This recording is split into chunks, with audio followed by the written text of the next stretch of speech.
So good afternoon. I'll just wait a few seconds to just see who might be joining with us today. So today we're going to be talking about a hot topic. We're going to be talking about stress and how when we allow stress to kind of overtake our lives and not really resolve the issues that kind of cause our stress, how this can have an impact on our overall health. And I'm going to be linking this into looking at stress and the connection that it has for women when they are transitioning through perimenopause. So this could be a really good time for people to kind of just reappraise their lifestyles.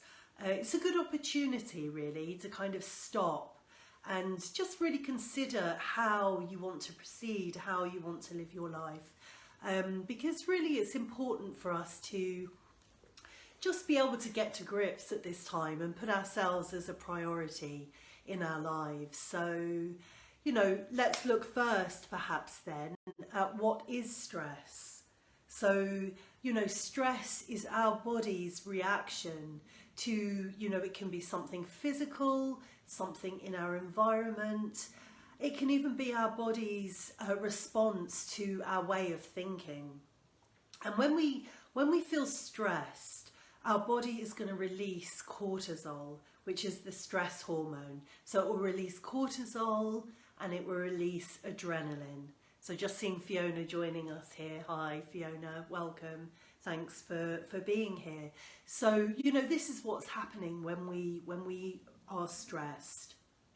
And short-term stress is not a bad thing for us, okay? So if we have a deadline, something like that, and cortisol is being produced in the body, this fires us up. This helps us focus. So this kind of stress is not really going to impact us in a negative way. It's actually going to help us do what we need to do. But you know, other stresses that kind of get that fight and flight reaction going in the body, they shut off digestion and the blood flows to our limbs so that we can kind of make a fast getaway if we need to. This kind of stress is okay.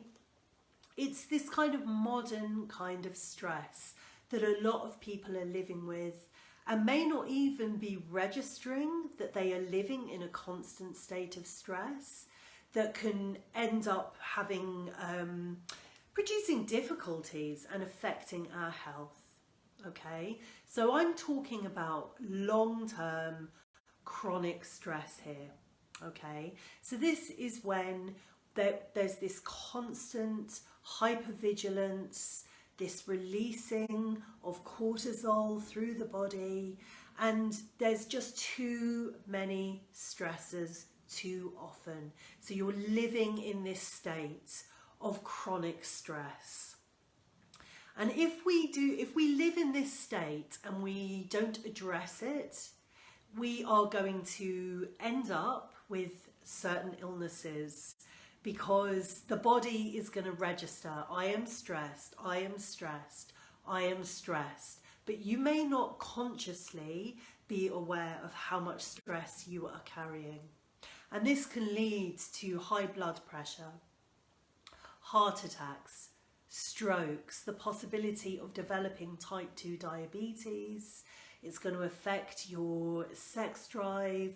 It's going to make you feel fatigued. It's going to interfere with your moods. And this is why it's really important that we stop and we try to address what is going on in our lives. And I'm kind of relating this more specifically to women who are in that transition of perimenopause or beyond. Because whether we realise it or not, this time in our lives is actually stressful as well. So when we come into perimenopause, the hormones that have buffered us and protected us from stress are no longer doing that. So estrogen and progesterone are depleting. And as they deplete, we are more susceptible to stress. They have protected us before. These are well-being hormones, and their job was to protect us. So now they're not doing that as much. We are more susceptible to the effects of stress. And estrogen has been working to maintain cortisol levels. It's not doing that anymore. So we experience now stress more easily and more readily. And as our estrogen levels deplete, our cortisol levels rise. So you can see what's happening here. We're already more susceptible to stress during perimenopause. And if you already have a stressful life, you're going to really start to feel it. It can make symptoms more severe. The symptoms of stress and the symptoms of perimenopause are often the same. So if you have stress from work, and let's face it now, a lot of people are facing stress and more stress from work. If you're working from home, so this place that used to be your sanctuary is now your workspace, and possibly your children's workspace and your partner's workspace, you know, if you have those. And so, you know, these boundaries get eroded. This becomes more stressful, that this workspace is now your home space. If that's a possibility for you. So work can be a stressor, relationships, finance, perhaps looking after elderly parents, and just juggling. I've got to do this, I've got to be here, I've got to do that. You know, these are stresses that we're putting on ourselves. So for me, I would say this is a time for women, I'm kind of mainly referring to women here, to stop and reappraise our lives. And I'm speaking from experience. I am somebody who has experienced burnout, has experienced adrenal fatigue, had a high level of stress in their life, and didn't stop until my health made me stop. That's why I'm kind of sharing this with you, so that you can perhaps make changes before you get to that stage. So, because our bodies, like I said before, are aware of this stress even before our minds are. So it can be a really good time to just stop and appraise our lifestyles and decide, you know, how do we want to move forward? How do we want to work in our lives? And, you know, when we're pregnant, when women are pregnant, there's a huge understanding of the hormonal changes that a woman's body will go through in this time. But the same understanding doesn't seem to be there through perimenopause and menopause. But you will experience greater fluctuations and hormonal changes during this time than you will in pregnancy. Pregnancy has got nothing on the hormonal changes and fluctuations that take place during perimenopause and menopause. So I'd say, ladies, let's make ourselves a priority, put ourselves at the top of our to-do list. And how can we start to kind of amass tools that are going to help us to manage our stress? So I'll share with you the tools that I use, the tools that I know work. They are evidence-based, they are well-researched, and for me, definitely, yoga has got to be a game changer. So practicing yoga, and it doesn't have to be a long session. I know people's lives are very busy, but if you took 15 minutes a day and you practiced yoga every day, you would see a very big difference in your life and in your ability to be able to deal with stress. So I'll share with you, I like to start my day, come down, roll out my mat, get onto my mat, and just sit, just registering that yes, I have another day, I am awake, I am alive, being thankful for that. And I will just sit quite peacefully, practicing mindfulness, you know, really coming into the moment.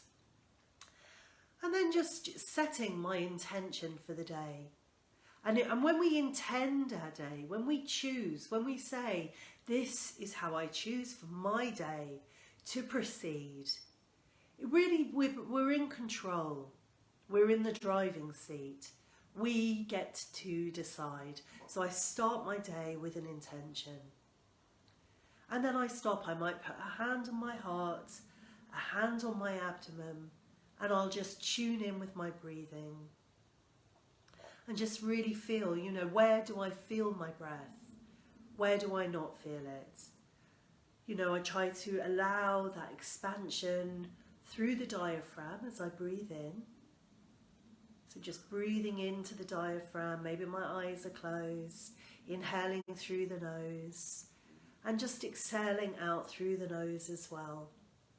And if you're kind of experiencing stress, anxiety, when we just let that exhalation be longer, we're already then priming the body. We're coming into the parasympathetic nervous system. We're able to kind of relax and breathe a little bit more deeply, and just exhaling, letting that exhalation be longer. And then, and then I'll start to just move my body, do some yoga. And every day, over time, if you kind of let this become a habit or a rhythm in life, it's a great way to just be able to deal with stress more effectively, release stress and tension from the body, and just be present. Allow yourself just to wind down, because we're always on the go. We've got this thing of needing to be productive, needing to be doing, and really, we should be kind of carving out that self-care, that relaxation, that rest time. So they're things that have really helped me, because if we're in high states of stress, again, this cortisol is affecting us on so many levels. High cortisol interferes with the release of melatonin.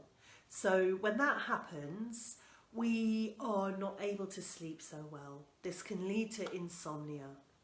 And if we're not sleeping effectively, we're not healing the body effectively, and we're going to impair our cognition, so our decision making. The next day you can feel it.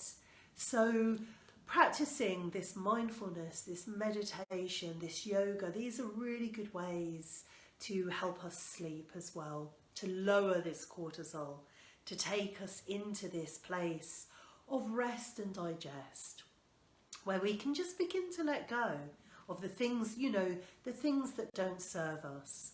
Because again, cortisol is an inflammatory hormone. It causes inflammation in the body. And that inflammation can lead to aches. So it can lead to aches and pains. It can lead to weight gain. It can lead to cravings.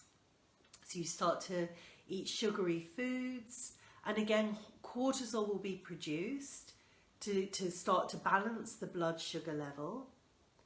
And when we start to do that, we can become insulin resistant.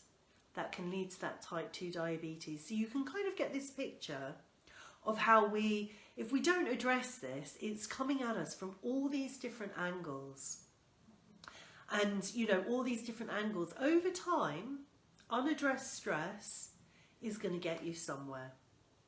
It will get you somewhere, whether that's burnout, adrenal fatigue, inflammation, weight gain, insomnia. It will affect you somewhere along the line. So I'm sharing with you the modalities that have worked for me to really kind of bring life into balance. To bring life into balance and to, maybe reacquaint ourselves with what brings us joy. To go out and kind of have some fun and maybe not take ourselves so seriously. To kind of really find that balance. If it's all go, go, go, got to be productive, got to keep going, there's only so much we can keep giving. So maybe it's time for women of a certain age to give back to themselves. Carve out that time for ourselves. Have a look at our lives, at our stress levels. A really good way of kind of appraising our life, I find, for me, that works really well, is actually journaling. So putting pen to paper. And that kind of gets things out of the head. So if you're kind of ruminating a lot and just going over different stories in your head, I would urge you to get pen and paper out and just write it out, get it out, and then it's easier to kind of let things go. When we can see it written down, we're not really going over it so much in our heads. So, you know, at the beginning of the day, sometimes I might do that after my meditation. Definitely at the end of the day. Just write what might have got on your nerves, or, you know, something like that. If we can just get that down on paper, let it go. We're not carrying it into our sleep. It's not carrying on the next day. So we're really cultivating this kind of habits. It's mindset, isn't it? A lot of it is mindset, changing the way we think, you know. So we can bring in so many different things that can really help us with this. Perhaps it's gratitude. So at the end of the day, trying to find the things that we can be grateful for. So slowly over time, this gives us that opportunity to reappraise our life, so that we can thrive. Everybody wants to be healthy. Everybody wants to be happy. Everybody wants to have a fulfilled life. And so it's about what tools are going to help me do that. And so these are the tools that I would suggest. These are the tools that you're going to hear me talking about more in you know, over the next while. This mindfulness, what is that? How do you start that practice? Meditation, yoga, how do we begin to incorporate these things into our lives so that we can just learn to let go of stress? I take it from me, I let everything get on top of me, and I've had to learn the hard way, but I'm glad, because now I do know what to do. I do know what to do. I can hear it, the alarm bells ringing when it's time to down tools and stop. Breathe, practice some restorative yoga, and just learn to let things go. So I do hope that, you know, some of the things that I've touched on today are beneficial for you. So perhaps you might let me know how this was for you. You know, what works for you, what do you use to release stress from your life. So thank you. Thanks very much for joining today. Bye-bye.